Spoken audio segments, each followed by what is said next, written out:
Hari ini kita akan membincangkan soal berbagai isu dalam manajemen media massa gitu ya. Karena itu ini adalah semacam kesimpulan dari beberapa pertemuan online yang kita adakan dengan berbagai topik yang bisa dilihat di unggahan YouTube di channel Kang Arul ya. Semua kuliah sudah dinaikin ke situ. Nah, ketika kita berbicara soal manajemen media massa, maka kita akan melihat sebenarnya ada beberapa buku yang mengatakan ada 3 pendekatan ketika kita ingin melihat manajemen media massa. Pertama, pendekatan saintifik, kemudian pendekatan birokratik, dan pendekatan administratif. Tetapi secara sederhana, ketika kita berbicara soal isu-isu dalam manajemen media, maka ini ada beberapa hal yang sangat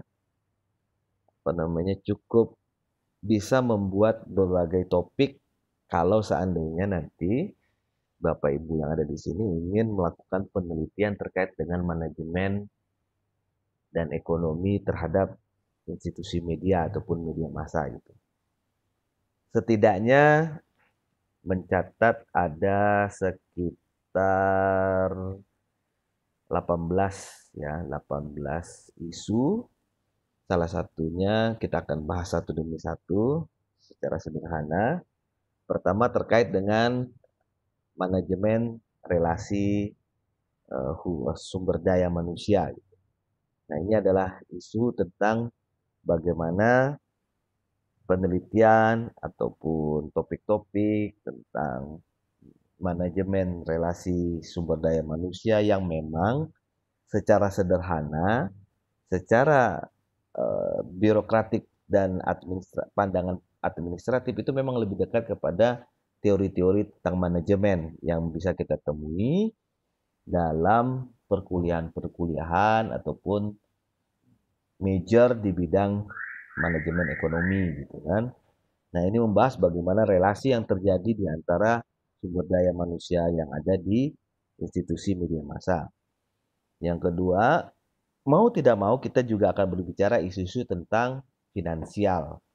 Karena institusi media massa bukanlah institusi yang bersifatnya organisasi secara sederhana ya, organisasi kemasyarakatan secara sederhana, tapi dia adalah industri yang menjual produk dan juga dari produk itu sebagai produk utamanya dia akan menghasilkan keuangan untuk memutar roda daripada organisasi yang dijalani. Oleh karena itu, beberapa riset maupun penelitian akhirnya memang ada kecenderungan nih bahwa ini bau-baunya itu kok lebih ke ilmu ekonomi ya gitu. Tapi memang mau tidak mau ketika kita berbicara tentang financial management institusi media massa mau nggak mau kita akan berbicara di situ. Kita akan berbicara bagaimana kas masuk, kita akan berbicara bagaimana perhitungan keuntungan dengan segala macam, investasinya seperti apa, return of investasinya seperti apa. Jadi kita akan berbicara seperti itu. Kemudian isu yang ketiga yaitu strategic management, ini terkait dengan bagaimana perencanaan dari manajemen, baik itu manajemen sumber daya manusia, sumber daya yang lainnya, kemudian perencanaan produknya, jadi terkait dengan strategi-strategi dan perencanaan seperti itu. Oke, selanjutnya kita akan berbicara tentang eh, manajemen produk ya. Ketika kita akan berbicara tentang manajemen produk, mana kita akan berbicara tentang bagaimana produk itu mulai dari praproduksi, ya, mulai dari praproduksi, kemudian saat diproduksi dan pasca produksinya. Jadi riset-risetnya juga bisa terkait dengan produk media manajemen media seperti itu. Kemudian kita kan juga melihat bagaimana manajemen media yang sifatnya transnasional gitu kan. Ketika hubungan institusi media, contohnya sebuah perusahaan jaringan media itu menyebarkan kontennya di berbagai negara, bagaimana sebuah konten itu diterjemahkan dengan bahasa yang ada di negara tersebut, bagaimana sebuah majalah global internasional yang di pusat produksinya itu berbahasa Inggris, tetapi di negara yang didistribusikan di negara yang tidak berbahasa Inggris seperti berbahasa Indonesia ataupun Jepang, maka itu di-translate dalam bahasa. Jadi terkait dengan tidak hanya terkait dengan bagaimana penyebaran produknya, tapi juga kebijakan-kebijakan yang terkait dengan manajemen media tersebut. Kemudian isu yang keenam adalah kita akan berbicara tentang pemasaran dan penjenamaan ya. Pemasaran dan penjenamaan branding itu menjadi sesuatu yang sepertinya memang larinya memang cenderung ke ilmu-ilmu branding dalam periklanan, ilmu-ilmu branding dalam public relation, bagaimana nama sebuah media massa itu melekat atau tidak. Bagaimana sebuah nama media massa itu menentukan bagaimana kredibilitas sebuah produk media. Bagaimana sebuah nama ataupun jenama itu menentukan perspektif dan persepsi ya, perspektif dan persepsi dari khalayak itu, apakah media ini level 1, 2, 3, media abal-abal, media eksklusif dengan segala macam. Termasuk juga ketika kita berbicara marketing, kita akan berbicara positioning, kita akan berbicara bagaimana captive produk kita itu marketnya itu kemana, ceruk pasarnya itu ke siapa dengan segala macam. Oleh karena itu kita akan melihat produk-produk media massa yang khusus bacaan wanita, khusus produk-produk telekomunikasi, khusus mobil dan sebagainya. Selanjutnya isu yang bagian kedua, kita akan berbicara tentang bagaimana teknologi itu mempengaruhi daripada manajemen media.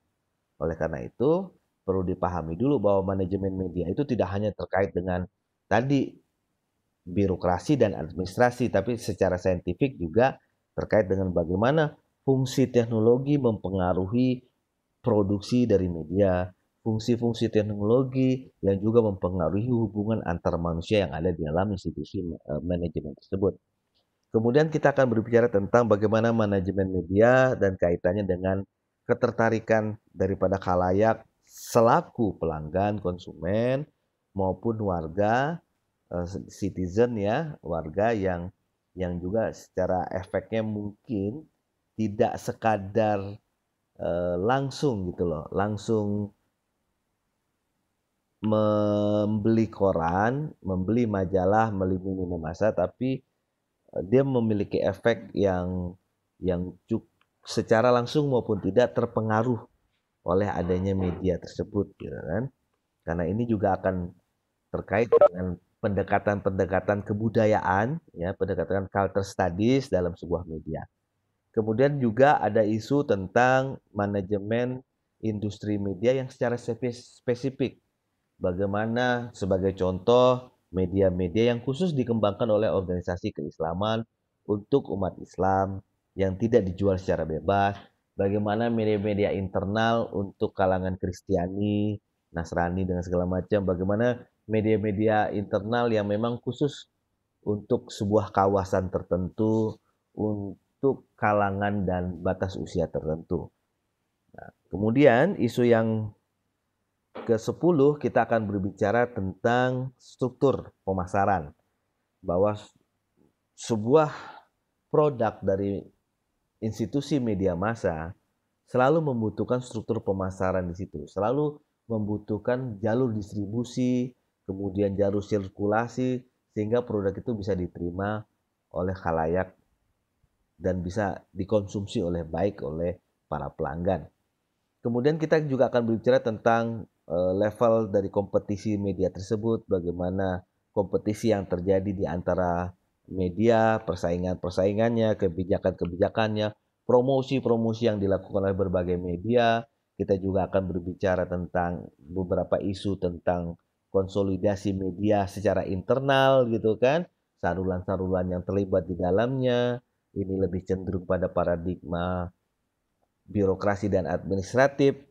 Kemudian isu yang lain kita akan berbicara tentang bagaimana produk dari media massa tersebut dan potensi ekonomi dari produk-produk yang ada. Jadi kita akan melihat lebih kecenderungan memang beberapa isu yang tadi saya bicarakan itu lebih cenderung mendekati ilmu ekonomi, ilmu pemasaran gitu. Jadi memang ketika kita bicara manajemen media mau tidak mau kita harus juga memperdalam dan mengetahui tentang apa itu ilmu ekonomi, bagaimana pasar produk itu terjadi, apa itu ekonomi makro, apa itu ekonomi mikro dengan segala macam.